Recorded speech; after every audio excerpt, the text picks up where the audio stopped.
Thanks for that introduction. Thanks, everybody. It's a real honor to be here today to talk to you about this topic.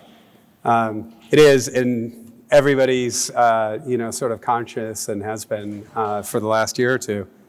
My own journey and goal for this presentation is to get practical, and doesn't have to be scary, doesn't have to be vague. We can talk about some practical applications. There's an approach that I'll mention, and then some of the concrete use cases. It really comes back to what are you trying to solve, and how can the technology concretely plug in? My own experience, just a couple of words on myself. I have been working in the gig economy, and the idea for Movo was I saw the frontline worker problem as still really not solved. I think the gig economy worked really well. I used to run part of the country for Uber. I ran an Uber competitor in Latin America. I helped build a delivery company in Latin America. So I've had three kind of unicorn scaling experiences, and the wonderful experience of the gig economy, what it's like to run 1 million, 2 million, 3 million workers simultaneously on a tremendous platform, a tremendous real-time streaming platform. That was, from a technology perspective, was what I was after. From a problem-solving and social problem-solving perspective, I wanted to try to figure out how to bring that same kind of seamless, modern, just very easy and flexible experience to everybody else's workforce. The technology is all there. Gig economy platforms are 15 years old, at this point. We just don't have, particularly in this country, the mobile adoption, at least in the workplace, that you see in other parts of the world. So that's really the genesis of this talk and some of the things that we'll go through. So what do we know about AI so far? So we know that it's mainly hitting sort of white-collar productivity, that it's really also skewed towards upper skill, in that as a result, we're seeing some less need for entry-level folks. There are these stats, and if you watch what's happening in the FANG these days as they're reporting earnings, they're really able to cut a lot of personnel costs, and a lot of the places that those are coming from are sort of more entry-level roles, people who summarize information, people who do research, people who do QA. These are the starting point of where AI is hitting right now. We also know that it's a very different process. It's not the same kind of thing as the cloud, wasn't that different from on-prem. If you think about sort of the technology waves that we've sort of gone through, fundamentally we were trying to put better technology in place for people's working processes. Now what we're talking about is it's a little bit more like outsourcing. We're going to take a part of the business operations, any part of the operations, and we're going to outsource that to bots. This is sort of the transformation that's coming towards us. We've got to think about what that kind of outsourcing, what that wave is going to involve. It's particularly also going to hit, I think, the kinds of things that we do in HR. And there are a lot of, if you look at compliance tasks, if you look at a lot of recruiting tasks, if you look at a lot of the different operations that we run in HR, those are the classic thing that could be automated and already can be automated. And I think and we'll get to at the end, some recommendations around some of that. So, other things we're still trying to figure out. I don't think any of us in the technology space really think that it's going to be a chat interface for very long. There are so much better ways. It's really hard. If you could imagine trying to fly a plane with chat, right? There are all those dials and buttons and things, and even when the autopilot is on, you're still seeing it in a very rich display and a very rich interface. You also look at where the opportunity is going forward and where there's still a lot for technology to do. A big part of that is in the front line. And part of the reason that we founded Movo in this space was because of, you look at white-collar employment, largely we've been benefiting from technology. We've benefited from the internet. We benefited from desktop computers. We've been benefiting from a bunch of machine learning and AI systems for years and years. Hasn't really happened because of that mobile gap, and we'll get to that a little bit more for the front line. And yet, through the pandemic, we've been dealing with these 10, 20, 30% understaffed levels. And it's not getting better. And I don't need to tell you, and there was even a piece in the Wall Street Journal this morning about how declining birth rates, and it's, it used to be a rich world problem. Now it's even a middle income country problem. We're starting to see it globally that there just aren't enough people to take these jobs. So, zooming in for a second on the US, we need something like 10 million. These are just kind of Department of Labor public stats. And if you've seen them, they're the employment handbook. They kind of give a 10-year prognosis. Every 10 years, they go out and publish a new set of stats on how they think the job market's going to develop. And if you look across the frontline sort of job classes, there's a good 10 million people a year that we need. And these stats are a couple years old. They haven't done it for a few years, but still we're looking at about 10 million people a year over, at least the next 7 or 8 years of this forecast. So clearly, we were in a mode during the pandemic where we all thought that we were going to be able to hire our way out of it, or we were all trying to hire our way out of it. Movo's no different from a lot of other companies. We ran around during the pandemic doing hiring and training and deploying our platform and trying to help clients stay fully staffed. I think we're now at the mode where you can't hire people that don't exist, and there are a lot of markets that just don't have any talent, or the talent that is remaining doesn't have the skills, isn't going to be hireable in any kind of time frame that's going to be able to help you. So we're really in this mode where you've got to solve the productivity problem. And that productivity problem masks itself in all different ways, and it shows up all across the enterprise in different use cases. But fundamentally, that's what we're all trying to do. I want to just for a second open this up, and we look at the last time, and I think the last time, I say the last time, but if you look at what happened in the consumer internet and the consumer AI, and I'll use these terms interchangeably, but machine learning and AI, there were a lot of companies founded and a lot of value created about 20, 30 years ago, and in all kinds of places, and we all know these systems. We don't think about them that often, but how long have we not had traders on the stock floor at the markets in most of the major markets in the world? How long has it been since an airline ticket was manually priced? Can anybody even remember having an airline ticket manually priced? How about a hotel room? Except for some of the smallest hotels where maybe the proprietor's doing it. What about online pricing? What about online offers? What about supply chain systems, order fulfillment, inventory systems? So the systems have all been there a long time. We like to look back as technologists and look back at what happened back then and what happened to the companies that really deployed it successfully and what happened to those that didn't. And if you look, kind of a couple of things are really clear. One is data is important. We've all read the Teradata stuff, data is the new oil and all that stuff, and that's all true. You had to build a really nice experience to kind of get licensed to get that data. So somehow you got to be there front and center, have the experience, get the data. Then you really need leadership. And if you look across all the industries, in each of the industries, there was only 1 or 2 CEOs, leadership teams that actually put it together. It wasn't universal and it wasn't a done deal.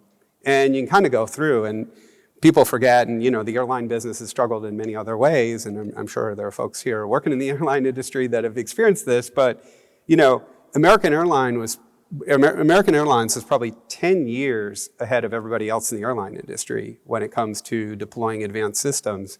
And they did it, and it's because they were in Houston and because of the interrelation that they had with the commodities markets in Houston.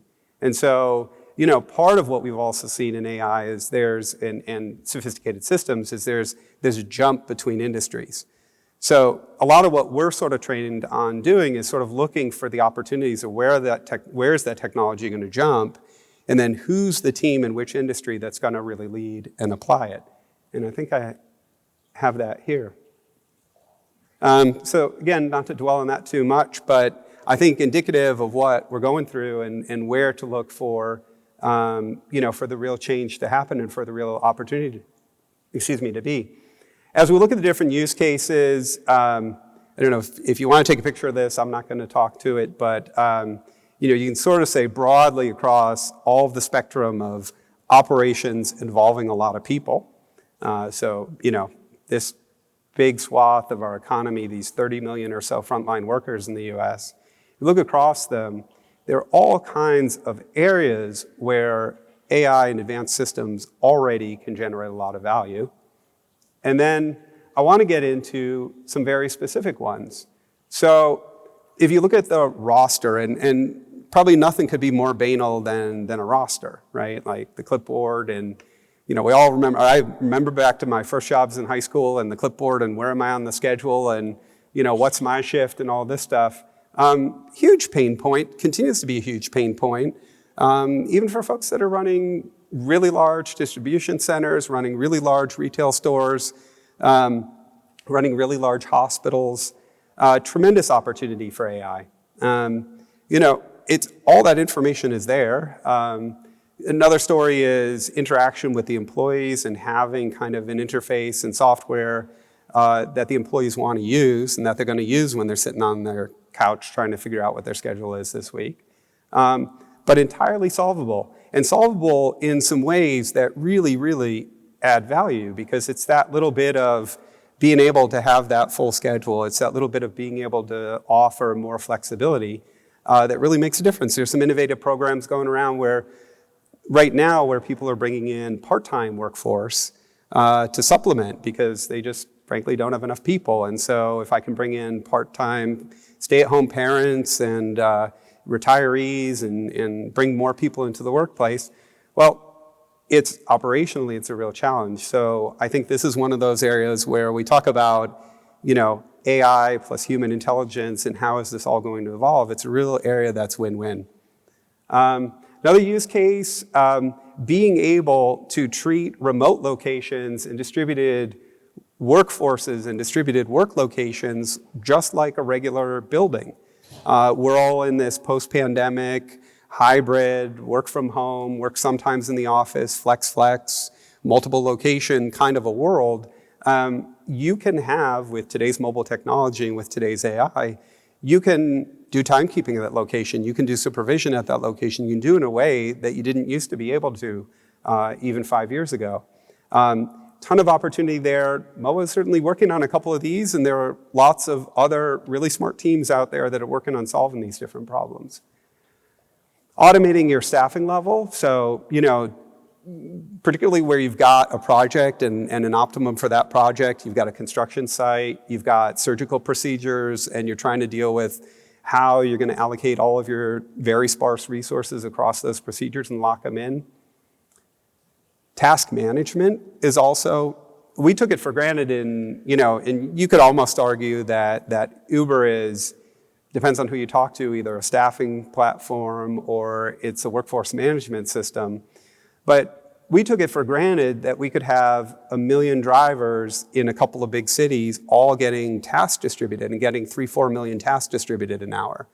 That's the kind of power that the technology already entails. And a retail store, you can think about different healthcare environments where you're able to, and not limited to that certainly, but where you're able to distribute tasks, where a person in the head office with a smart system can distribute tasks and can follow up on those tasks wherever they're happening in the world and see all of that come together. And we talk about performance management, and we talk about incentivizing, and we talk about people who are really performant being able to rise up. What could be more transparent and empowering than doing good work and being recognized for it? It doesn't rely on your frontline supervisor supporting you. The system knows, and again, another kind of use case where the technology and the environment we can foster with the technology can actually be better. So I'm going to jump into a couple more of these. Hiring automation is already pretty well known. I think what is largely different in the gig economy is that it's very mobile-based. So you just download an app, you follow some prompts, and you're basically hired. Is the experience that we're definitely seeing completely across the developing world, and I think one that we should be prepared that is going to be coming more here. Swapping and self-service, and we find that the workforce likes to interact with bots when it comes to kind of schedule tweaks more than they like to interact with supervisors, because nobody wants to feel indebted to a supervisor because your kid has a game tomorrow afternoon or you've got a health procedure or something like that. It's a lot more empowering to just go into a system, take the time off, have it recognized and not have to worry about it. So that kind of flexibility. And then any of the modern platforms, we all have this real transparency to be able to see what's going on in real time. And it looks a little bit more like a control room kind of an experience when you're working in a streaming platform. That kind of capability is already there, gives you that kind of flexibility to also be able to have a higher level supervisor role. You're not just gonna have to have your supervisors at one location. It may be possible to supervise multiple plants from a central location. So I think we're also, part of what Seven is speaking to also is the transformation, the possibilities that are already there to transform the supervisor levels. And all of these have huge impact on the business. And ultimately, from what we've been seeing, the kind of impact that technology's had on the white-collar workforce. So we're seeing 10 to 20% improvement in labor productivity, even higher improvements in things like retention and engagement and all the things that you'd expect. And obviously, since you're taking and optimizing some of the biggest cost levers in the business and increasing revenue levers and having that impact on the other side of the P&L, we're also seeing this largely drop to the bottom line. So that's what's at stake. And I won't get into the case study here on hiring automation. I want to show just for a second what it kind of looks like. And it in essence is this mobile application, and whether it's mobile or whether it's one of our competitors or whether it's a subsystem that you're looking at, I think the key distinction is you're looking at a real-time application, the mobile phone, and we kind of all have to get used to the mobile phone being used in work with our frontline workers. And I say that, in some places, if you, developing world in particular, and you're talking, the generation coming up in the developing world, and they say, oh yeah, they all grew up on Uber anyway. They all drove for Uber when they were 18 or 19, so of course when they're 20 and they hit my plant floor, of course they're gonna want that. I think in the US it's a little bit more of a change process. I would put it almost in the form of a question, which is, how else is it gonna happen? You're not gonna give them a laptop. They're not gonna have a smart brooch. There are lots of companies out there, the Apple glasses are $3,000 each, maybe at some point 10 years from now, right? But we have this great mobile technology that is basically a supercomputer in our pockets, and it's there, it's available, it can run applications like this. As we look across the system, in the use cases, it really comes down to what are you trying to do, and that's a very individual and company-specific thing. But in general, the approach is the approach. It's put everybody on a mobile app, get them doing their work, integrating sort of their work process into that mobile flow, and then you can essentially sit in head office and watch in real time on the web as work is being done at basically the speed of thought anywhere that's being done in the company. That all is what we're trying to do and what ultimately is available out there. It can also go really quickly, and I think one of the slight distinctions, and I won't speak to any of the lines on this chart, but one of the slight distinctions is the difference with mobile technology too is you don't really have to do a lot of change management. It's very hard to train a frontline worker who hasn't worked in corporate systems how to use an ERP. It's super simple to get them to download an app and follow a couple prompts, right? So overall, the other thing about the paradigm shift is the change management is just so much lighter. It's a couple weeks, you get people doing processes in a mobile application, and off you go. So in terms of recommendations, and maybe just to zoom back out a little bit further, I think all of us right now should have some kind of AI council, somebody in the company that's really looking forward 6 months, 12 months, trying to see what's coming around the corner. Because I think, and I kind of glanced over it, but what is clear is not just is there, sort of our own internal need to be more productive and get, better business results and all of the things that we're dealing with, but there's also the threat from competition that's gonna be coming, which is basically the one man, one woman version, one person version of your company. Ask yourself, could a person with 300 bots do what we all are doing? at some point in the future. That's the reality that's sort of coming. And I think the reality of sort of getting there and making sure that that doesn't happen, and with all the resources that your company has, somebody's got to be looking around the corner. Somebody's got to be looking a little bit further out. I think once you've got a perspective on that, you can also already start to create a roadmap and think about what it is you'd want to do. What are those use cases? I listed probably 7 or 8 on one slide, and we talked about maybe 3 or 4 others. But if you workshop it with senior leaders at your company, what are those use cases? What are the ones that we think are really going to ring the cash register? Make them specific for yourself, and then it's, you get into sort of project planning pilot mode, right? Where would it make sense to pilot this? How are we going to get it done? Do we have the developers we need? Do we need to borrow somebody else's developer or platform? What's the cost benefit of this? How much are we willing to put at risk? You can get just straight into kind of typical R&D processes and innovation processes in your company.